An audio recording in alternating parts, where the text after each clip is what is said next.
welcome back to Shane with Fuzzy. I'm Fuzzy. Hi, y'all, on Saturday morning. So it's Saturday morning. Took yesterday off. Not a bad day. Did some things with Agent 00 Deving. Help out with his work and stuff. And got a little sleep here, there, and yonder, and then got a little more sleep here, there, and yonder. So anyway, it's Saturday. LSU has got a home game today. I think it's their homecoming, and it's against the Mississippi team. So I root against LSU on Mississippi teams. I don't usually really care who wins. I'm not that much into it. But anyway. All right, so if you remember the other day, we tried to use the good old G3 here, and the blade in it was subpar. So anyway, I dug out some Persona blades. And while I was digging around, I found one of my last packs. A gentleman by the name of Alan from Arizona, many moons ago. I'm talking 12, 13 years ago now. Well, 11, 12 years ago anyway. Easy. Has sent me the Long's dollar store where he was selling out of these. That was about the same time that everybody else was selling out of these. But anyway, a Long department store, and they were based out of Walnut Creek, California. And it's the same as Persona. If you look at it, the outlines on the side, the features and everything, it's just rebranded Personas. Now I like Persona blades. I know there's some people that prefer the Schick blades that are made in China, what's known as the Schicks. But Persona blades to me are just fine. So anyway, it's not hard to, you stick the key in, they call this the key, and you put it in, and then you slide it across. Now, since I was trying to show how easy it is, everything's going to get all jammed up. What you got to remember though is that these, but it's not hard to fix. These older razors, sometimes you have to do a little wiggle on the blade to get it in, and everything in the right place to get it started and push everything out. But anyway, it does go in just perfect, fits good, all behind the stops. I didn't run the edge of the blade, especially with the F, which we need to use our F before too long, but especially with the F, which as you remember was the metal handle one that was made only a year before World War II, and then they needed the metal to build airplanes. But with the F especially, you have to be careful that you're not running the edge of the blade across the stop as you're putting it in. But with all of them, be sure you're not doing that, because that will be not a good thing for the shave if you're, dulling the edge of the blade as you run it across. So today, we're going to do Vintage Williams. I don't know. We can do Vintage Williams on the Saturday just like everything. There we go. Vintage Williams. And I actually used my little Eterna brush. And I'm actually soaking it in the thing like it was intended to be. That's my assumption, is that they intended it to be that way so that people who didn't have running water, because back then there wasn't running water, you could still have your hot water to soak your brush. That's my thoughts on it, and a lot of other people's thoughts on it, and I'm pretty sure that's pretty close to right. It is not, however, to warm the soap. Not at all. So it was one of those get it done type things. And throughout history, there's been a lot of stuff that was get it done. And things that worked, and we moved along and moved on to the next piece of history or whatever it was, next epic or whatever, evolved, survived. And we're where we are today. For better or worse. For richer or poorer, hefty or there's that old curse. The guy went to a medicine man one time and he said, "Sir," he said, "old witch doctor done put a curse on me. I need you to lift it, if you will." And the medicine man said, anything a witch doctor does, I can undo. He said, "But I'm going to need to know exactly the words he used to put the curse on you. Exactly." And the guy said, "Oh, that's easy. I now pronounce you man and wife." So anyway, coming up on 17 years, happily divorced.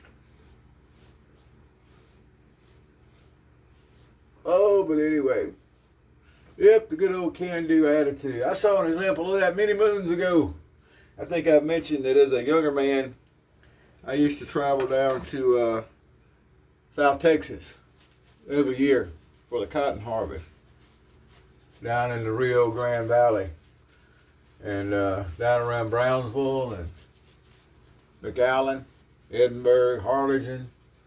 What are some of those towns down there? Weslaco. And then we even back up Port Lavaca, Palacios, around Matagorda Bay, out from Edna. Danavang, that's another little cross in the road. Probably still is. There's probably not a lot to Danavang still. But anyway, one year I got to go down into Mexico. We were down around a little town. We went in at McAllen, through Reynosa, went down to a little old place called Rio Bravo. Has nothing to do with the movie that I could ever ascertain. Rio Bravo by John Wayne's one of the, the really good westerns. But anyway, so at the time, cotton harvest, they had just started having a lot of 4-row cotton pickers. Most of it was still 2-row cotton pickers, as I recall. But the 4-rows were getting more popular, and you were seeing a lot more of those. Nowadays, they've got 6 and 8-row, whatever. But they had module builders. And what they did, you would pick the cotton and you would dump it into this thing, and it would pack it into this great big, we called it a module, but it was just a great big bale of cotton that set out in the field. And you put a tarp over it, and it could sit in the field until the gin got ready for it. And then you had trucks. They were stretched 10-wheel trucks. It was the tractor part of a tractor trailer. And you would stretch them and put a bed on them.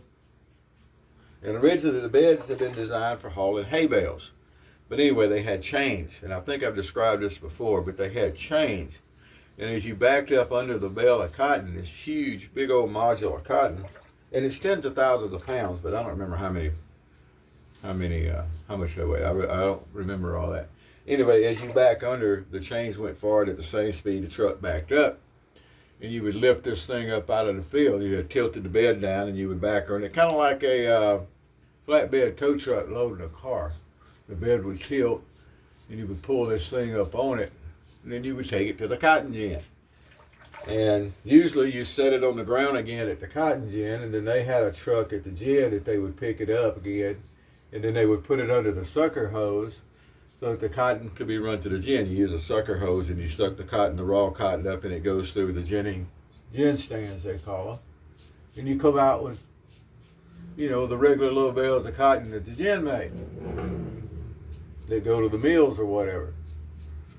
So anyway, down in Mexico, they didn't have enough equipment for the harvest and everything, so they were having folks from the U.S. side were taking their equipment over. The government, Mexican government, as I recall, was paying people to bring their equipment. Well, one problem they had was that once the module was built, the gins didn't have the trucks, the gin trucks, to let them up on a gin yard and put them under the gin. Because remember, before that, or you may not remember, you may not know, so let me help you out on that. Before that, we had cotton trailers. It was just a trailer that had mesh sides on it, and you would dump the cotton picker into that. You would pack it down. That was what us young kids used to do. That's where you started working in the cotton field, was packing cotton trailers. And you can pack a fair amount of cotton in when you get to walking around stomping and packing. Then you would tow this trailer to the gin. Well, all they needed with that was a truck hooked to it, drag it under the sucker pipe. But with a module, you actually needed something to pick it up. So what they were doing, and I'm not making this up, is that they would come out to the field where the module was. And they would have a crew with pitchforks and stuff, and they would break that module down. And it's not easy to break down. It's packed tight. But they would break that module down and throw it into a regular box truck, like they would use to haul vegetables to the plant or anything. It was just an open top 18-wheeler box truck. And then they would take that to the gin, and then they would unload that and run it through the gin.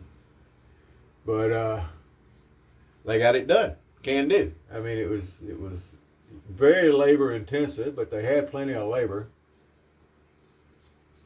And we all thought it was kind of, almost comical watching it, but it got the job done. They got the cotton harvested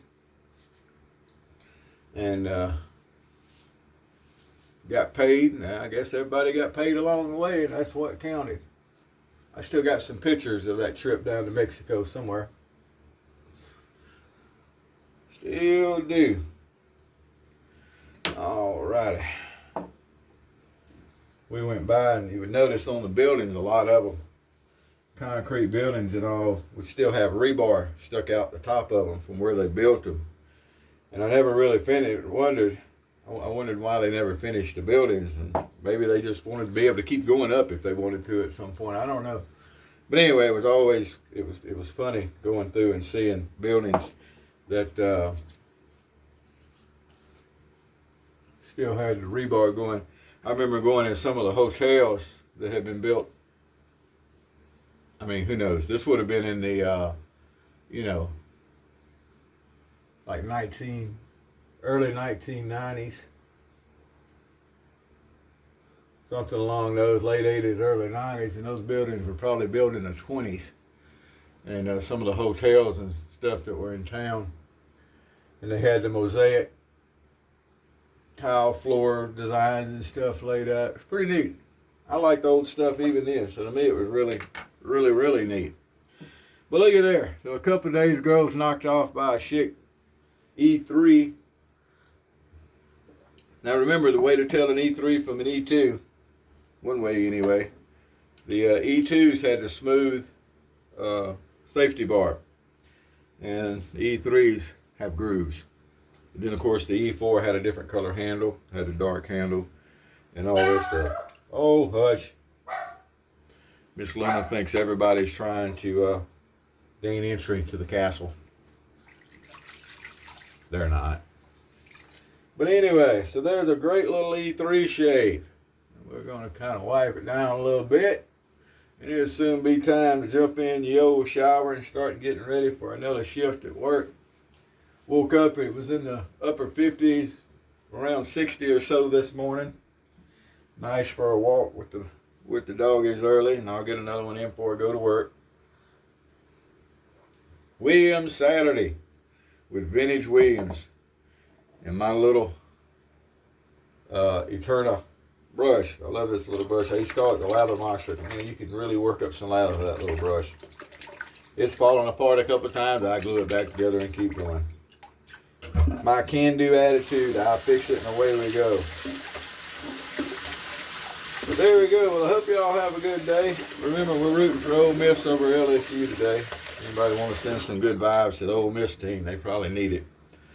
I saw the other day where one of the, there's been a couple of the college teams have lost players. I've been reading on the news. They had one somewhere that was riding one of those electric scooters and went to go across an intersection and got hit by a busload of kids. And according to all the traffic